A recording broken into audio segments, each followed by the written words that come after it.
Chapter 4, Lesson 1, Be with the Mind. So riddle me this. What is elusive and yet binding? Everywhere and yet nowhere. Something and yet nothing. The answer is the mind. The mind is malleable and impressive, but it's also impressionable. It takes in information the same way a filter takes in dust.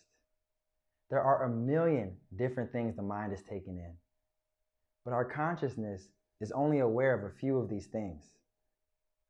While at first this may seem like an uneven trade-off, it has to be this way because the mind carries so much and our consciousness is only able to deal with so much in a 24-hour cycle. Even still, though our consciousness may not be aware of everything that's going on, it's still being affected by the funneling and the filtering of the mind. There are many times in our life where that filter becomes clogged. And it's in these moments that we can feel a crippling heaviness, and we may not know where it comes from. In those moments when you feel heaviness from the vibration of the world around you, there's no better place to look than looking in to the mind.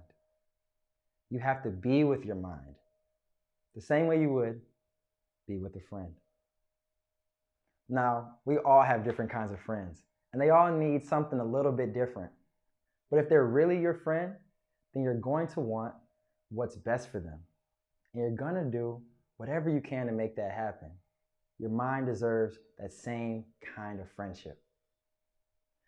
We have some friends that we give a little bit of space. But we also have those friends that we know we need to check in on, and they need to be seen, and they need to feel heard. This kind of love and attention may work for your mind. To understand the kind of friend that your mind needs, you have to understand what kind of person are you. The ego is a place that holds our personality. And I know it gets a bad rap, but it's a natural part of our body, like everything else, just like our consciousness and just like our mind. If we can learn to accept the ego from a place of non-judgment, then we'll no longer see it as something that's attacking it.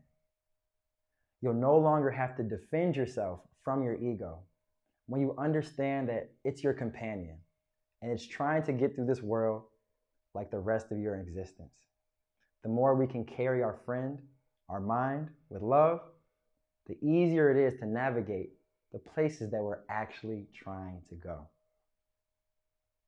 Now, I don't know about you, but at least for me, sometimes it's easier to judge my decisions as right or wrong than it is to actually listen to my mind, to surrender and see how I'm feeling without offering input.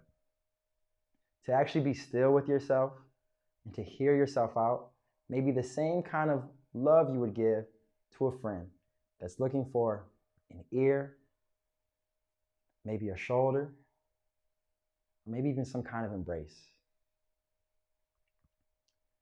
Your friends don't always need your advice, and they definitely don't need your judgment.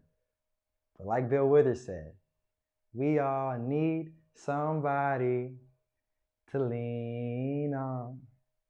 And your mind is no different.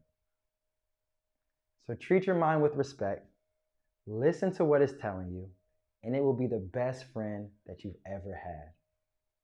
Everywhere you go, there you are. So take some time for the rest of the day to check in with yourself, like you might check in with a friend. Give yourself a pat on the back or a pat on the mind and really celebrate those moments you had. Because you, your mind, your consciousness, your ego, you're all in this together. For today's journal, I'd like for you to write about the qualities that you look for in a friend. And then tell us, what kind of friend are you to your mind and why? Until next lesson, my friend, peace.